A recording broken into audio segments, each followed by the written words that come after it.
Hey, my Legion, how y'all doing today? I'm here today to review Stranger Things 2. It premiered on Netflix Friday, and I think the whole Netflix thing is really doing the whole thing about binge watch because they'll show like a season, like a brand new season of the hit show, like all episodes like right there for you to binge watch back to back, and it was weird. I finally finished watching Sunday. I started watching it. I believe it was Friday night, and then Saturday, and then I probably would have finished it Saturday night, but I know my good friend from high school, John, and I went, did some stuff, and then I came back and watched Saturday Night Live. They had two Halloween specials that was really different. I had to do that, and then I started watching. I started editing my tour of the Erie Movie House, which I went to. Boy, that was a bitch to edit. It kept I was having a problem with the editing, and that's what really threw me off because I could have watched those last four episodes. But I finished them up Sunday, and here's the review. Very time sensitive, but as far as Stranger Things go, I was late on the bandwagon reviewing the very original one. Started hearing all these great things about the show, and at the time I was still judging movies for the Horror Fest. I'm no longer judging movies for Horror Fest. Then I stepped down from doing that. It was too much. And it was back in 2016. In the summer when we were getting a lot of submissions and stuff. And I was talking to my friend John whenever we went to see movies, something like that. He said, you got to see it. You'll watch one episode and then you'll binge, or you'll be hooked and you'll watch the rest of them. And that was the case with the first one. And there was so much hype. And I love this first series. I mean, the first season. So much hype over this one. And it finally premiered close to Halloween, but I mean, they put it on like a weekend. Um, and there's a couple of differences. Well, first of all, I was looking for, on my Roku, the display on the Roku is different from the Apple TV. It'll have like new releases and recently added. I was looking, I couldn't find Stranger Things. Because, I mean, people were saying Stranger Things 2. Stranger Things was 2 after it. I couldn't find Stranger Things 2, and I went up and I looked at Stranger Things that said new episodes. I didn't know how they did that, though. And then, they had like the original episodes, and then it divided after episode 8. That's how many the first had 8 episodes, and this one had 9 episodes. And also, they're doing the whole AMC thing that they did with Walking Dead. Walking Dead became so popular, they added a new show called Talking Dead. Which is like a talk show after The Walking Dead. And Netflix is doing that now. They have something called Beyond Stranger Things where cast and crew talk about the show.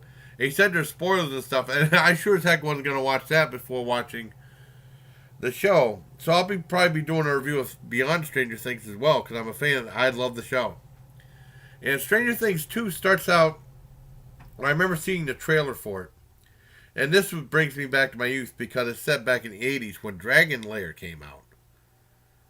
And it was the first video game of its time to use like laserdisc technology. And animation with some Don Bluth. It was very good animation, very good looking movie, video game. But I mean, it was also the very first one to be 50 cents. And I remember talking to John Walkowitz and it said we couldn't get back. I know when I mean, the main place we used to go to is Uncle Charlie's because they used to have like a handful of video games and they would always mix them out and get the most popular ones. That was kind of our arcade because we didn't really have an arcade locally. The Mill Creek Mall we had Tilton Red Bend. I was there a few times, but I wasn't there that much. I went to the arcade far more when I was in the Army, which was awesome. Like putt-putt golf games had an arcade. There was an arcade, well, it was kind of an arcade at the club in Germany, and then in Bremerhaven they had a few video games. But I mean, mainly the arcades were in Fort Detrick, Maryland, the one mall. I used to go there and spend hours there at the arcade. And that's when they introduced more 50-cent games. And it was like I couldn't get past that dang level, and I was like, well, I'm wasting all this money where I could be playing 2 games like Dig Dug and stuff like that. And they did that in Stranger Things, the very first episode. They were like going on a scavenger hunt for quarters to play Dragon's Lair. And they got mad and they said, well, we'd rather play Dig Dug and play 2 games of Dig Dug instead of one game of Dragons, which was so tough. Because I kind of gave up on the game. And that brought back memories. I'm not trying to do any spoilers, but that was in the trailer for the show. I had to mention that.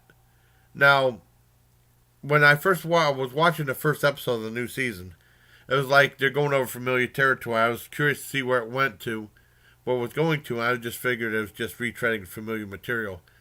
And then it's still very watchable, though, and very entertaining. I don't want to get. They introduced some new characters, and then by the middle of the second episode, I was completely hooked. It has a great news story, and then it was like one thing I was telling my friend. It involves another dimension, it involves monsters and stuff, but it's still very human. It really involves these characters, and you really care about these characters.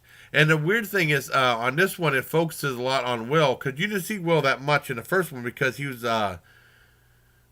stuck in the Upside Down. He was captured by that creature or whatever it was. So you didn't see him as much in this the first season, but you see him a lot in this, and he's a damn good actor. All the actors, all the acting was fantastic with these kids. And I was talking to my friend John, and people were like, where are they getting all these good actors from? Because they used to have, like, sometimes you see movies with kids actors, and they were it was pretty terrible, like in Problem Child and stuff like that, But I like the Problem Child movies, even though some of those effects in the second one look so fake. But I still enjoyed both of those. And it was just amazing. There's a new character named Billy, and he's like the biggest asshole of all time. He's a dick. They kind of explain why he's like that, kind of. I mean, he's still a real jerk. But I mean, it's fantastic. They introduced something called Mad Max, and that's not really a giveaway. The very first title of the very first episode is Mad Max. I don't want to give away too much information, but it's really cool. They have a couple new big name actors in there. Like before, they had Matthew Modine in the first season, and they brought back a couple '80s actors. Sean Astin was in there, and also someone who I'm not a fan of, Paul Reiser, was in there. And Paul Reiser did a great job. He was fantastic in this. And I also liked him in Aliens too. I think the reason I don't like Paul Reiser, I remember him being a stand-up comedian. I didn't like his stand-up. And then, like I said, I liked Alien and stuff like that. But I hated Mad About You and stuff like that. I wasn't a fan of Paul Reiser, but he's very good in this. And he was very good in Diner too. Diner was an awesome movie, and also I think I saw Bye Bye Love or something like that with the parents. I think that's what it was. I can't remember. Different Fathers. I think that's what it was called. I could be mistaken on that. But yeah, he was fan. Everything was really good. Like I said, I don't want to give away too much. And then you see, I will say that one kid, Lucas, in the movie, they show his little sister in a few scenes. She's not in a lot, but she is so funny.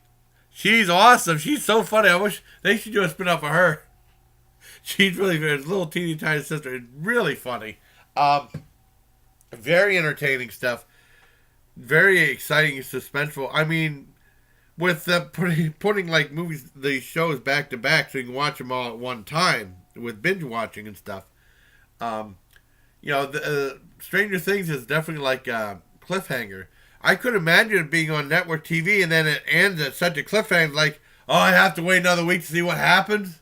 Well, you can like see it right after that episode, which is pretty nice.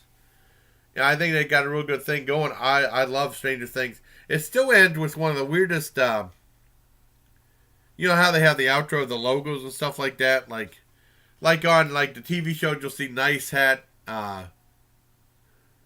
That's the nice hat Harry, or at the end of Last Man on Earth, they said two kids saying Uncle Stinky or something like that. Weird stuff like that. They have Monkey Massacre with this stuffed monkey going up and slicing someone with the samurai. It was really strange. I remember the very first time I saw it on the first episode of season 1, it scared the crap out of me because I wasn't expecting that. It was really weird.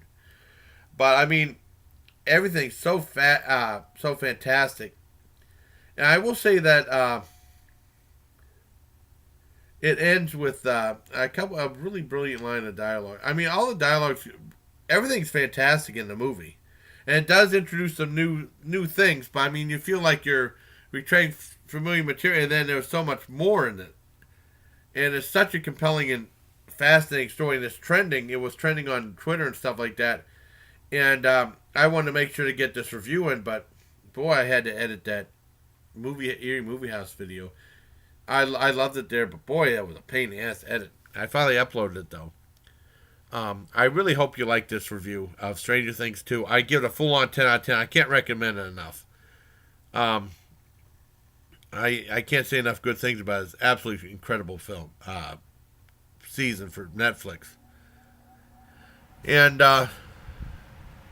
I'm going to start watching Beyond Stranger Things. I'll do a review of that too. It's like a behind the scenes and talking to cast and crew. And I think that one girl that plays Elle was actually British. That surprised the heck out of me because it shows you how good these people are. They're actually British. You think they're American actors, and then you hear them British. Like Rick Grimes is British. Like I never expected that. It shows you how good they are in their craft. But I hope you like this review of Stranger Things 2. It's on Netflix right now. It's fantastic. Just look up. Because like I said, I screwed up. I kept typing in Stranger Things 2 and looking at, just type up Stranger Things, it'll say new episodes and just go on that thing. It'll say the first season, then the second season right after that. But there's 9 episodes this time instead of 8. And like I said, they also have Beyond Stranger Things, which I plan on watching that and reviewing that as well. So I hope you like this video, everybody, please. And hope you like this video, everybody. And as always, please take care of my Legion.